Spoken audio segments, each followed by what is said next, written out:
Hey fam, welcome back to my channel. If you're new here, my name is Javon J. I'm from California and I recently moved to Bangkok to teach English and to immerse myself in Thai culture. In today's video, I'm sharing part 1 of my journey of how I went from being broke and struggling most of 2024 to rebuilding my life and moving abroad. Also stay tuned for part 2 where I'll be sharing what I did after I saved my money, the types of jobs available abroad, and how to find them. So if moving abroad is something that you've been dreaming about, keep watching.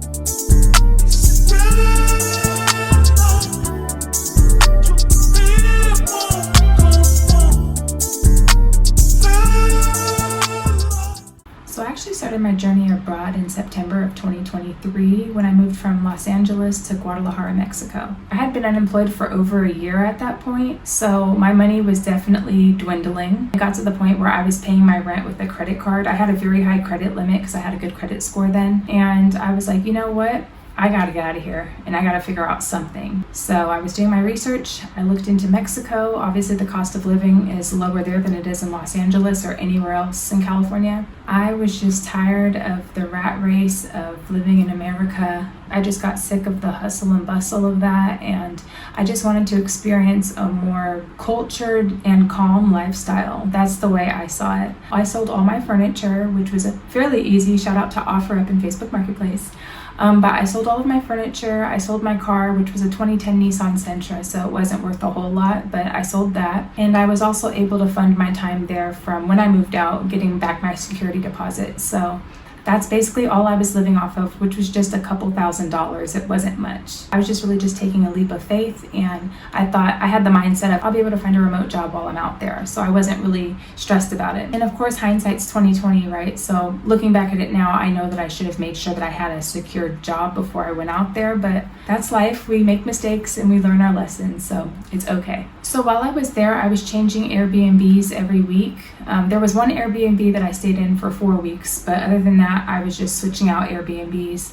And then when my money started to dwindle, my money really started to dwindle by November, which it didn't take long. I moved there in September. By November, my money was really starting to dwindle. At that point, my credit card was maxed out, so I had to really think fast. I still hadn't secured a job. So I was like, I need a place to stay. I need a place to stay while I try to secure a job, like try to do like this Hail Mary of trying to find a job at the last minute. So I got this work stay exchange opportunity at a hostel in Puerto Vallarta. I stayed in a hostel for about 4 weeks, and let me tell you, that was quite the experience. If you know me personally, you know that I like things a certain way and I'm used to having my own stuff, so sharing is not big for me. I'm the youngest of my mom's children, so I've always, I've never really had to share anything.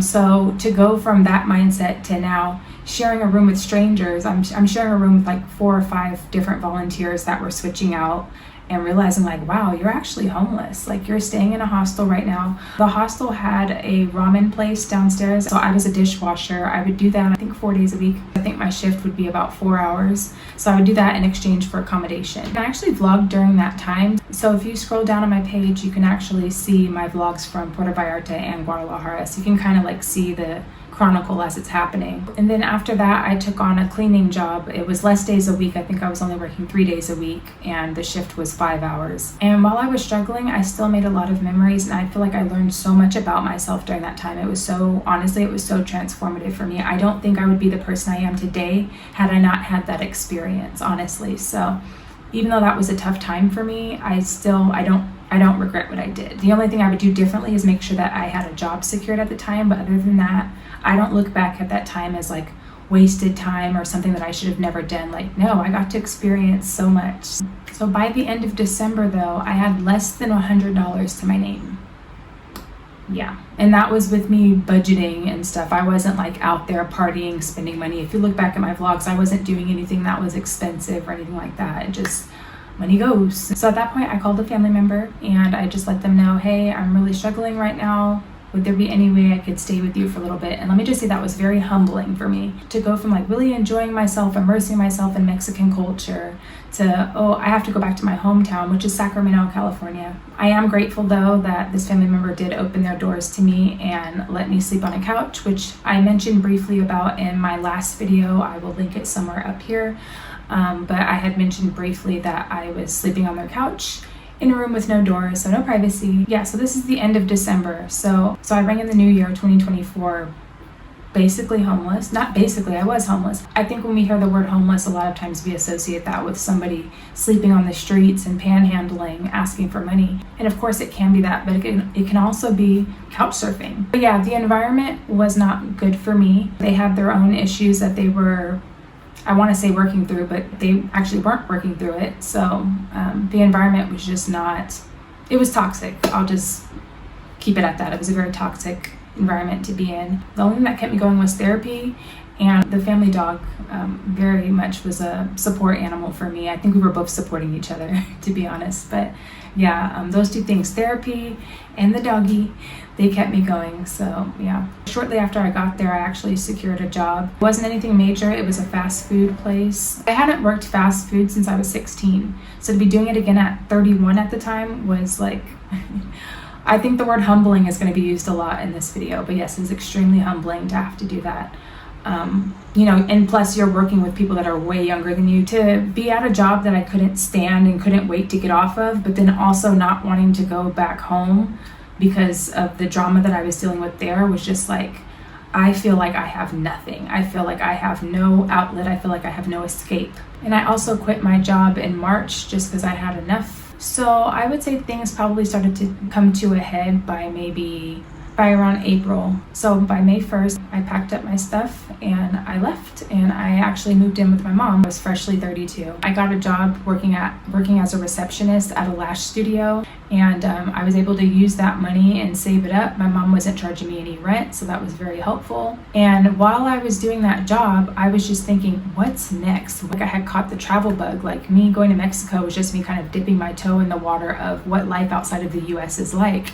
And I was like, honestly, I want to travel again. What can I do? Where should I go? How do I get there? So I was talking to actually my psychiatrist, and she was like, have you ever thought about teaching? I was pretty resistant to the idea at first. I was just like, no, I don't want to do that. And then I thought about it, and I'm like, there's so many people that live in amazing parts of the world that are having these culturally enriching experiences. And I was like, you know what? Yeah, let's try it. So I did some research. I found a YouTuber who was chronicling her time as an English teacher here in Thailand, and I was hooked on her content. Justice Maxwell, I will link her channel in the description box. But yeah, she inspired me a lot. And she mentioned in one of her videos, like, if you're interested in becoming an English teacher, my company's hiring, send me a DM on Instagram and I'll give you their information, blah, blah, blah. And so I was like, you know what, forget it. I'm gonna shoot my shot. So I slid in her DMs and I just let her know my situation and told her that I was interested in teaching English in Thailand. She told me the name of her company. I applied for the job. I had the interview. I did well. I got the job offer, and clearly now I'm here in Bangkok, Thailand. I moved here in October of 2024. So I've been here close to 3 months. Actually, I'm approaching 3 months in a few days. Yeah, that's the backstory. So what can you do? Maybe you're in a similar situation where you're living back home with your parents, or you're recently divorced and starting all over, or you're a single parent. Whatever the situation is, I want to let you know right here, right now, that there is something that you can do about it, and I really want to help you with that. Okay, so we're going to get into 5 actionable steps that you can take to get yourself out of your current situation and living abroad. So the first one is going to be, and I know you're going to roll your eyes when you hear this, but hear me out.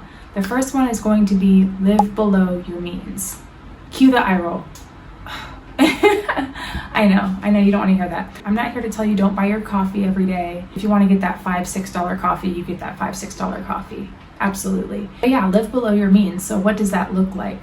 Well, for me, living below my means meant not living on my own anymore. So if you're currently living by yourself, look into getting a roommate or roommates. Let's keep it real. Sometimes just one is not enough. The rent is too damn high. We want to live in that really nice apartment, or we don't want to have roommates, but sometimes you have to live somewhere that's a little bit older, that doesn't have all the amenities. You might not be able to afford a luxury apartment. If you're spending money getting your nails done, your hair done, try to learn how to do those things on your own, or try to find a place that's cheaper, or just reducing the amount of times that you do whatever that maintenance thing is. So if you get your nails done once a week, try every 2 weeks. There are little things like that that you can do that will really help.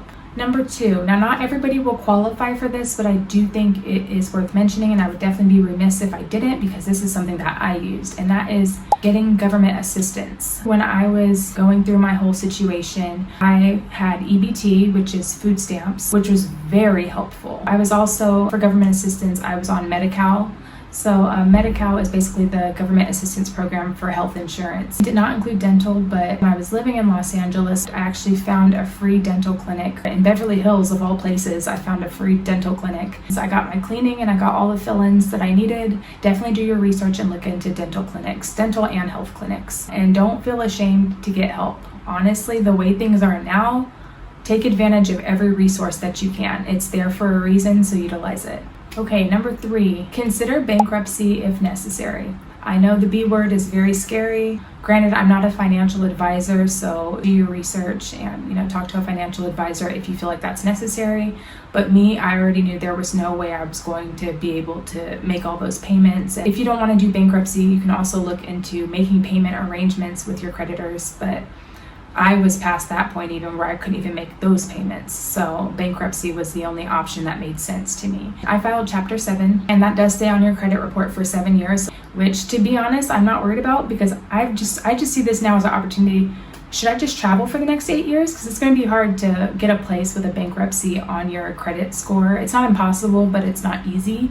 So I feel like living in the States honestly isn't really feasible for me with the bankruptcy on my credit score anyway. So I was just like, let's just go ahead and travel until things get better. I'm here for it. I don't have kids. I don't have a partner. Like, we out. But yeah, I had used a website called upsolve.org, where it basically guides you through the whole process of doing it on your own. So if I can do it, you can do it. All right, number 4 is going to be working gig jobs. Now, gig jobs are apps like Uber, Lyft, Instacart, DoorDash, Grubhub, all of those. So what I did was Instacart. I actually did Instacart before I even moved back home. I was doing Instacart to supplement my income when I was unemployed living in LA. But if you do have a job, but you're obviously not generating enough income, I highly, highly, highly recommend doing gig app work. Become an Uber or Lyft driver, which I understand not everybody wants strangers in their car. That's not for everybody, but it is an option. Postmates, Grubhub, all of that, where you're, picking up people's dinner and then you just drop it off at their door. You can do that. As long as you have a car, these things are doable. You could also look into pet sitting. So if you really love animals, you could look into apps like Rover. Rover is pet sitting and dog walking. Take care of people's animals while they're away at work or on vacation or whatever. Another option is house sitting. You can literally stay in somebody's house while they're gone. You're watering their plants, you're taking care of their animals. But yeah, doing those as supplemental to whatever your primary job is would be so helpful. And it's something that you could do as soon as you get off work. Get in your car, okay, I'm gonna do Uber for a few hours, or I'm gonna do DoorDash for a few hours, Instacart for a few hours, whatever it is. I highly recommend doing that. When I was staying with my mom, she was amazing about this. She wouldn't let me drive her car, which fair enough, but she would drive the car and then I would do the shopping. So we would just hang out in a busy grocery store parking lot and just wait for orders to pop up. I would just go inside, I'd do the shopping, and she'd drive me to their home and I'd give them their groceries. So Mom, thank you so much. I know you're watching right now. Thank you so much for your help. I appreciate it so much. The only thing that I would say about gig work, obviously, is it's not reliable. The money does fluctuate. And 2, you do need to set money aside for taxes. Again, you are an independent contractor. You're not considered an employee. So yeah, you have to make sure that you're setting money aside for your 1099. All right, this last tip is not going to be for everyone. I understand not everybody has this option, but I am just going to throw it out there. Moving back home. Sometimes you have to move back home. Sometimes you have to just accept the help that's being offered to you or ask for help in general.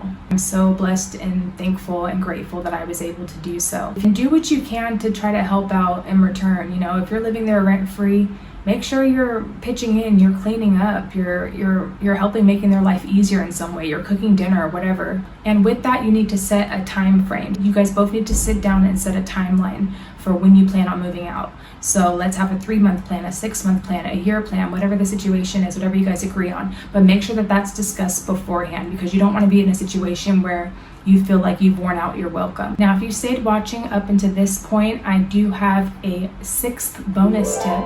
And this one is if you're looking into teaching English. If you're looking to teach English, that's obviously what I do. So I am with a company. I don't want to put their name out there just because A, they're not paying me to do that. B, just because of, security purposes. I don't need the general public watching this to know what company I'm affiliated with.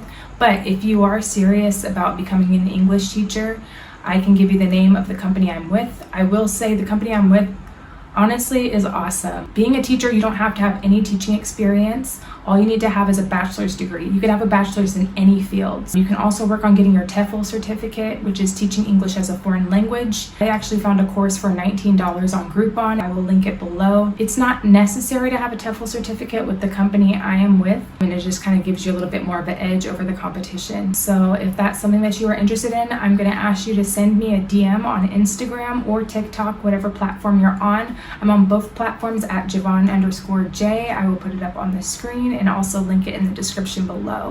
All right, that wraps up part 1 of this 2-part series. Be sure to stick around for part 2, where I'll discuss what I did after saving my money, the types of jobs available abroad, and how you can find them. So if that's something you don't want to miss, be sure to subscribe and turn on your notifications. I'd love to hear from you.